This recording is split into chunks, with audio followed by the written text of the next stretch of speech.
Assalamualaikum warahmatullahi wabarakatuh. Bismillahirrahmanirrahim. Kali ini kita bertemu lagi dengan mata pelajaran fikih pada tema tinggalkan kesombongan dengan bersujud.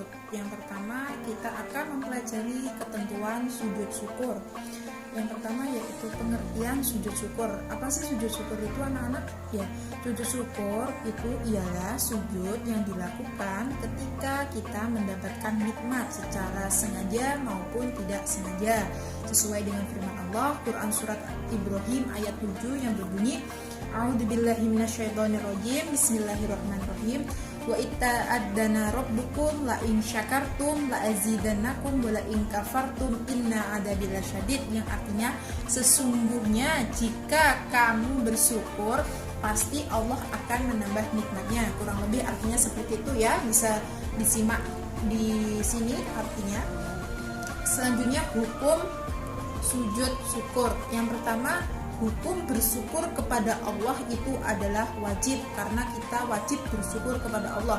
Karena kalau kita tidak bersyukur kepada Allah, maka kita akan menjadi orang yang kufur nikmat. Selanjutnya yang kedua yaitu hukum sujud bersyukur.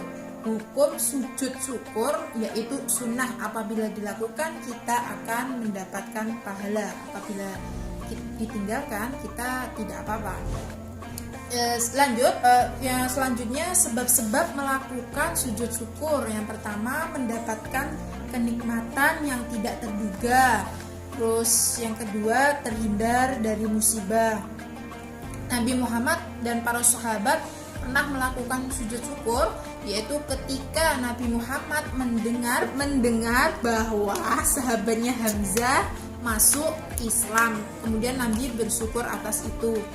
Lanjut, yaitu syarat-syarat sujud syukur. Yang pertama, suci badan, pakaian maupun tempat. Jadi kalau kita sedang melakukan sujud syukur, tidak langsung kita bersujud syukur, tapi kita harus melihat situasi dan kondisi lingkungan di sekitar kita dan kondisi badan kita suci atau tidaknya.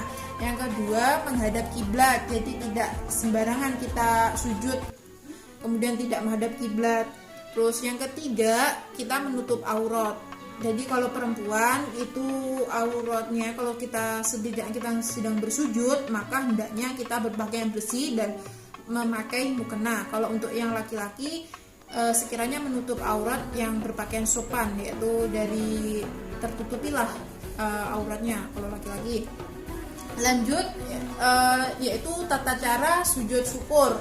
Yang pertama, niatnya bisa dilakukan di dalam hati, yaitu niatnya tercantum di situ.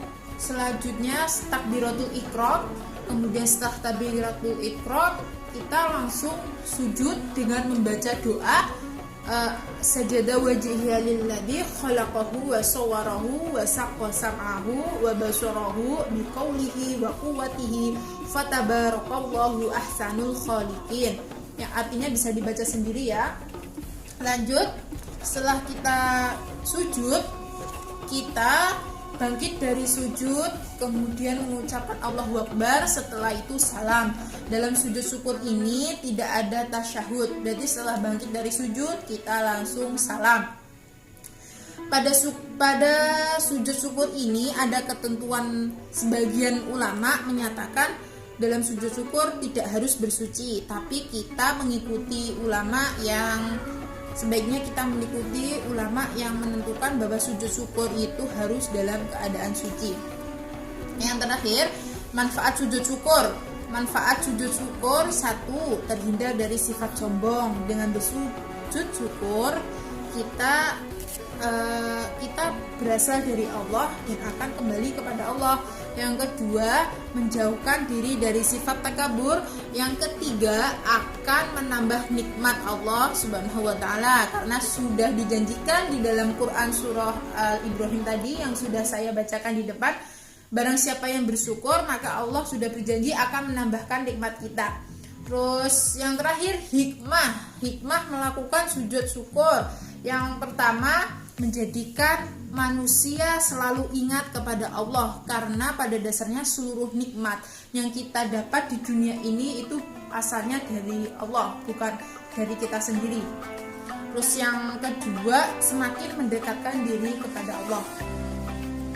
Mungkin itu saja anak-anakku kelas 8 materi kita tentang sujud syukur. Jadi kita sebagai umat manusia harus pandai-pandai bersyukur agar kita tidak menjadi orang yang kufur nikmat.